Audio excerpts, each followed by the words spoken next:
जोहार झारखंड में हूं संतोष गंगवार। बुलेटिन की शुरुआत करेंगे लोहरदगा से आ रही खबर के साथ, जहां लोहरदगा रांची मेन रोड के सोबरन टोली में उस वक्त अफरा तफरी मच गई जब एक महिला मोबाइल टावर पर चढ़ गई।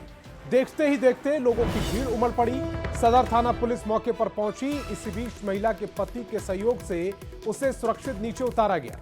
बताया जा रहा है कि घरेलू विवाद से नाराज महिला करीब 150 फीट की ऊंचाई पर टावर पर चढ़ गई थी। महिला कहां की रहने वाली है और जान को जोखिम में क्यों डाला, इसका खुलासा नहीं हो सका है। नीचे उतरने के बाद महिला को पति के साथ पुलिस थाने ले गई और मामले की जांच में जुट गई है।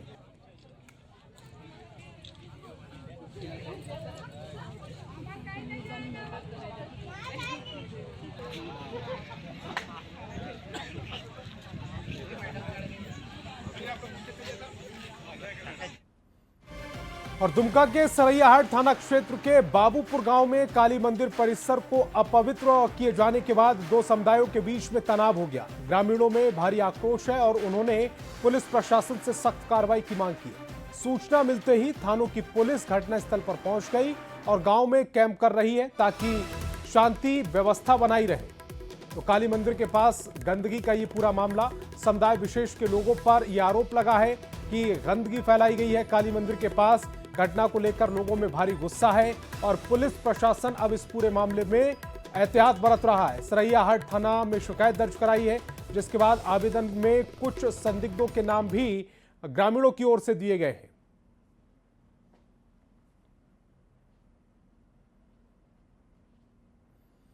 तो दो समुदायों के बीच कई थानों में पुलिस ये कैंप कर रही है। दो तस्वीरें समाप्त की टेलीविजन स्क्रीन पर। काली मंदिर के पास ये पूरा विवाद, जहां पर गंदगी फैलाने को लेकर ये पूरा विवाद हुआ है। दो समुदाय इसमें आमने सामने हैं। थाने में शिकायत दर्ज कराई गई।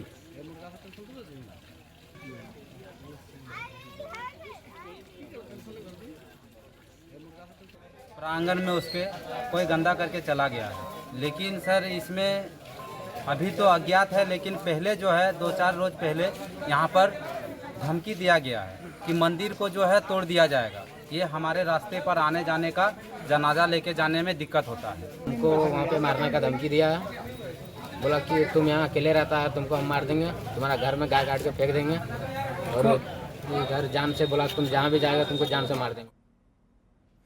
अवैध शराब तस्करी के खिलाफ सिमडेगा पुलिस को बड़ी सफलता मिली है। पुलिस ने 1 करोड़ रुपए से अधिक की 44,000 बोतल से अधिक अंग्रेजी शराब जब्त की। बिहार में इस शराब को खपाने की योजना थी। चंडीगढ़ से एक कंटेनर में अवैध अंग्रेजी शराब को सिमडेगा के रास्ते बिहार ले जाया जा रहा था। इसकी जानकारी मिलने पर एसडीपीओ के नेतृत्व में टीम का गठन किया गया, जिसने शराब के साथ पंजाब निवासी को गिरफ्तार किया है। पुलिस मामले में आगे की कार्रवाई में जुट गई है।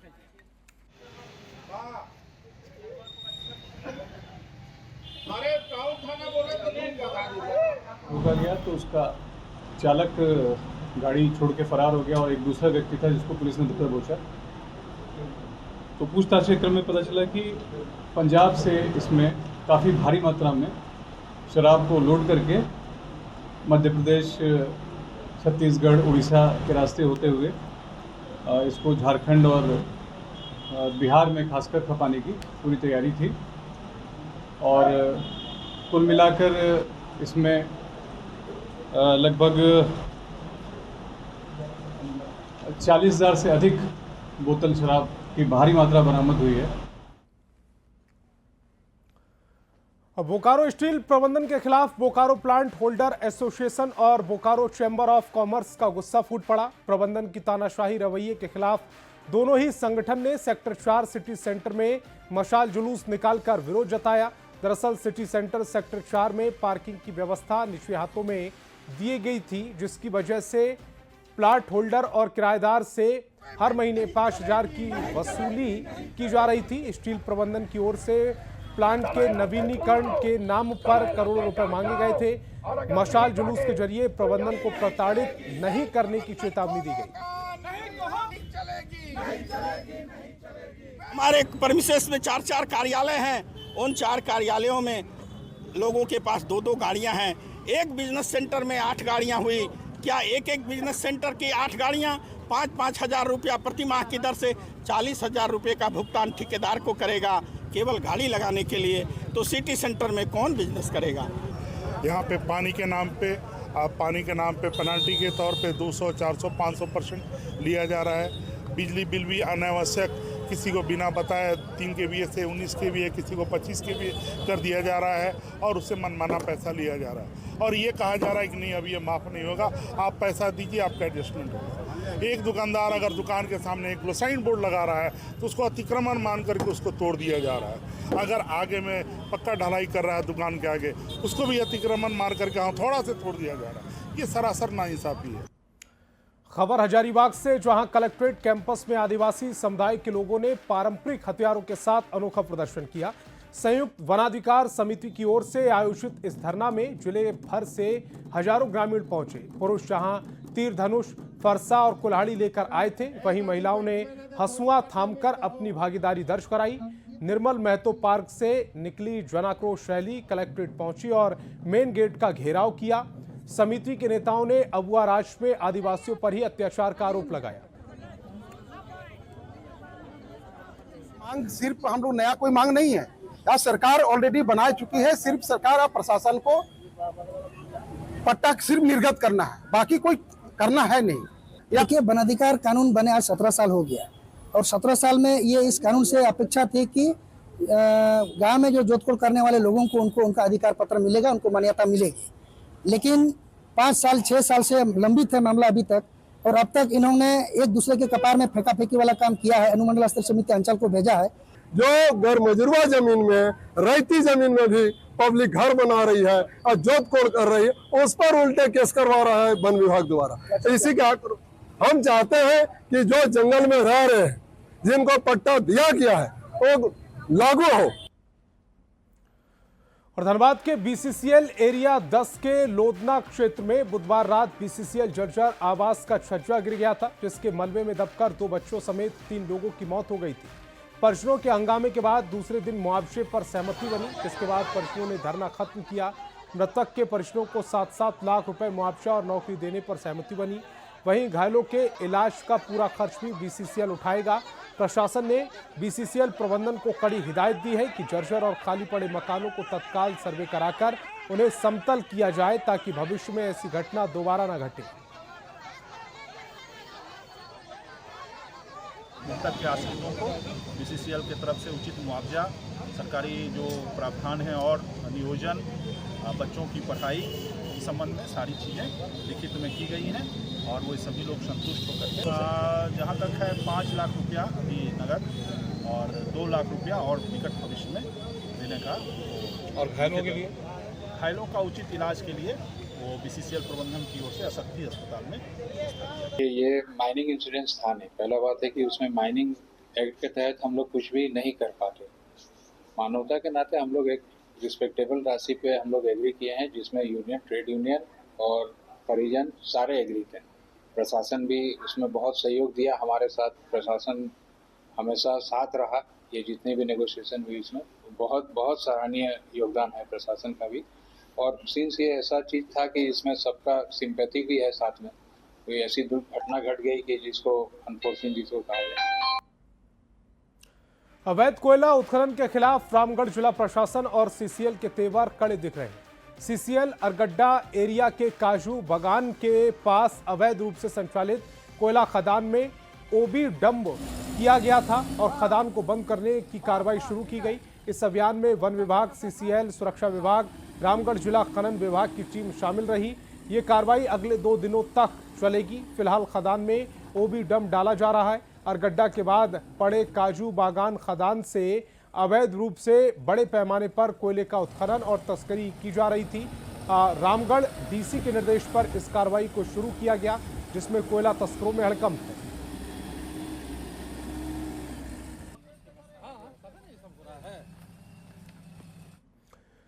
रांची की गलियों में चलता है इटालियन सैलून, जहां नाई की पारंपरिक पेशे की बेहतरीन झलक दिखती है। इसमें नाई और ग्राहक को एक खास रिश्ता जोड़ता है। हालांकि नाई की ये पीढ़ी अब लुप्त होने की कगार पर है। पूरी खबर एक रिपोर्ट में।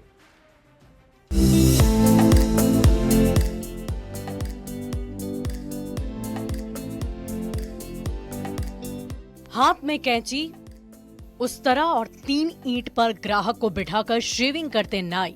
ये नजारा है इटालियन सैलून का, जो रांची के फिराया लाल चौक पर गलियों में चल रहा है।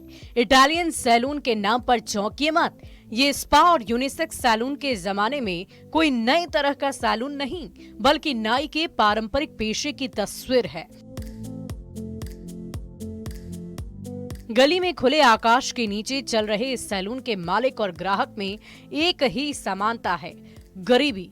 एक गरीब ही दूसरे गरीब का दर्द समझता है और इस बिजनेस के चलने का यही मूल मंत्र भी है।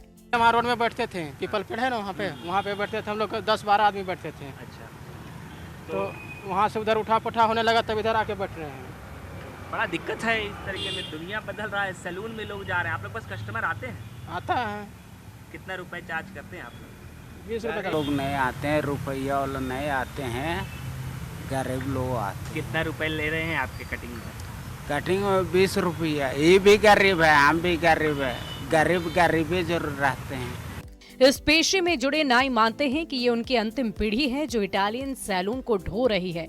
ये हम इसलिए कह रहे हैं क्योंकि इसमें तमाम परेशानी झेलने के बाद भी उन्हें किसी तरह का लाभ नहीं होता, बस किसी तरह से परिवार चल पाता है और वही बहुत है। गुजारा कैसे चल रहा है आपका? तो बाल बच्चे को पढ़ा रहे हैं? हाँ। तो फिर बाल बच्चा सैलून खोलेगा आप? खोले और नहीं खोले उन लोग के मर्जी सिखाए, है। कला सिखाए या नहीं आप? सिखा हुआ है कोई। प्रशासन जो है तंग करते हैं और काम नहीं करने देते, वो भगाते हैं ज़्यादा करके। और जो हम ये कर रहे काम, जो हमारे जो बुजुर्ग लोग हैं, मेरे माँ फादर ने, इस चलते हम ये पूछते नहीं हम लोग। तो आपका बेटा करेगा ये?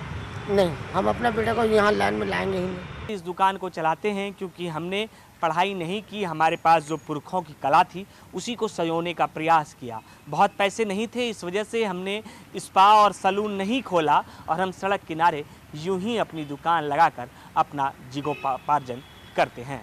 कैमरा पर्सन प्रभाकर के साथ गौरव झा, न्यूज़ 18 रांची। और झारखंड में जारी अबुआ राज में आदिवासी मूलवासी को नजरअंदाज किया जा रहा है और माफिया को बालू घाट दिया जा रहा है। ये आरोप लगाया है झारखंड बीजेपी अध्यक्ष बाबूलाल मरांडी ने। बाबूलाल मरांडी ने सरकार की ओर से बनाई गई बालू नीति पर सवाल उठाए। झारखंड सरकार बार बार कहती है कि आबुआ सरकार, गरीबों की सरकार, आदिवासियों की सरकार, स्थानीय युवकों को रोजगार के लिए कभी कहते हैं 25 करोड़ रुपया तक का ठेका पट्टा मिलेगा, कभी कहते हैं 75% स्थानीय उद्योग धंधों में स्थानीय युवकों को रोजगार मिलेगा। लेकिन जहां सरकार को देना होता है तो वहां साफ साफ दिखता है कि स्थानीय वहां गायब हो जाते हैं, बेरोजगार युवक गायब हो जाते हैं, आदिवासी वहां गायब हो जाते हैं।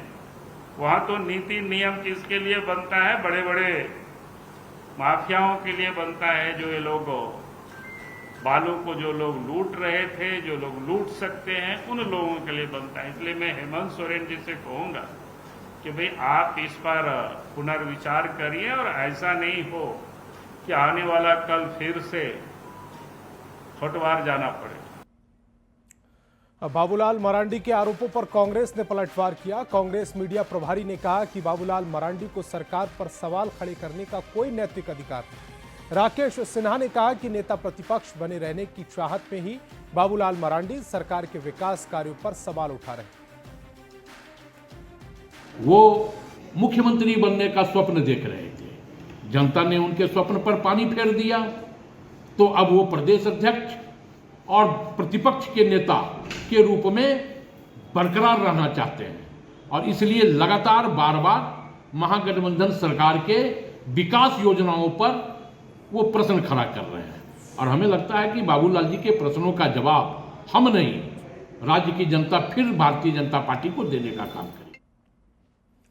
और केंद्रीय कोयला मंत्री जी किशन रेड्डी ने कोल इंडिया के नियमित और ठेका मजदूर दोनों के आश्रितों को दुर्घटना में मौत पर 1 करोड़ अतिरिक्त मुआवजा का ऐलान किया है।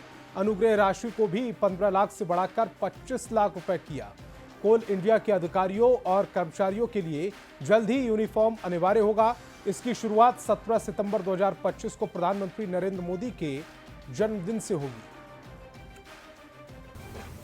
भारत का प्रधानमंत्री नरेंद्र मोदी जी के नेतृत्व में भारत हर क्षेत्र में आत्मनिर्भर बनाने का प्रयास हम एक कमिटमेंट के साथ आगे बढ़ा रहे हैं। इसी दिशा में